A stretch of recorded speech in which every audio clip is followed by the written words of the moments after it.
Udmeldingen kommer efter, at udenrigsministeren tidligere i dag ændrede rejsevejledningen, og nu fraråder alle ikke nødvendige rejser til hele verden, og i øvrigt kom med en lige så klar besked til danskere i udlandet. Overvejer man at rejse til udlandet, så lad være.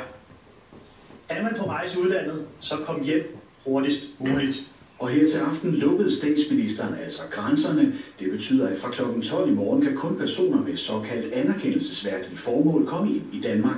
Det gælder personer, der bor eller arbejder her, personer, der skal levere varer, og endelig så er det muligt at komme ind i Danmark, hvis man skal besøge et alvorligt sygt familiemedlem. Et almindeligt familiebesøg er ikke nok.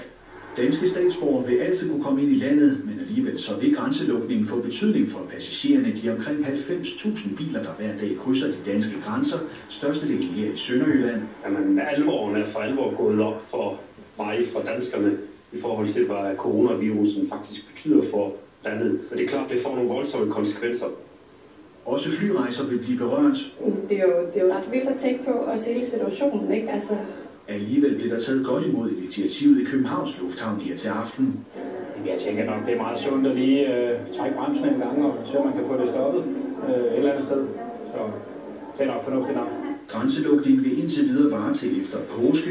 Der vil dog stadig kunne komme fødevarer, medicin og andre forsyninger til industrien ind over grænsen. Men alle turister, alle rejser, alle ferier og alle udlændinge, der ikke kan bevise, at de har et anerkendelsesværdigt formål med at indrejse til Danmark, de vil fremover blive afvist på den danske grænse. Og udenrigsminister Jeppe Kofod, så kan jeg sige god aften til dig på endnu en aften, hvor den regering, du er en del af, har truffet store og drastiske beslutninger for Danmark. Hvorfor er det nødvendigt med så omfattende tiltag lige nu? Det er vigtigt for os, fordi vi kan jo se, at coronavirus-smitten den spreder sig hurtigt og for hurtigt. Og derfor tager vi nogle meget drastiske tiltag for at dæmme op for stigningen i antal smittede. Og det er nødvendigt, og det er derfor, vi gør det nu. Men hvorfor så ikke bare fraråde alle rejser, også de nødvendige? Jamen, når vi fraråder alle ikke nødvendige rejser, så er det også ud fra et forsigtighedsprincip. Når man rejser ud i verden i dag, så kan vi jo se i en række lande, der bliver foretaget foranstaltninger, altså indskrænkninger af rejsemuligheder, nedlukninger osv. Og det kan ramme danskere, der rejser rundt ude i verden. Og derfor så har vi så sagt, at vi fraråder alle ikke nødvendige rejser til hele verden. Vi fastholder også, at der er nogle steder i verden, hvor vi har en såkaldt rød farve. Det betyder, at vi fraråder alle rejser. Det her, man er i særlig risikogruppe for at blive smittet. Vi vil gerne have den skelnen mellem rød og gul, fordi når man rejser i et område som rødt, så har det en særlig risiko. Kommer man tilbage til Danmark fra et rødt område, så skal man i karantæne. Men kan vi forvente, at der kommer flere røde områder så de næste par dage? Ja, billedet udvikler sig jo hele tiden, det kan vi se.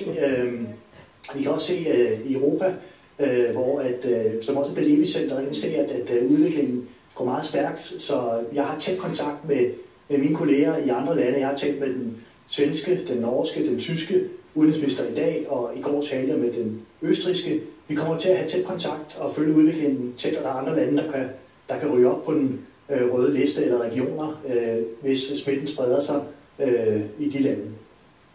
Og med de ord, tak til udenrigsministeren og videre til Københavns Lufthavn. Lufthavnene.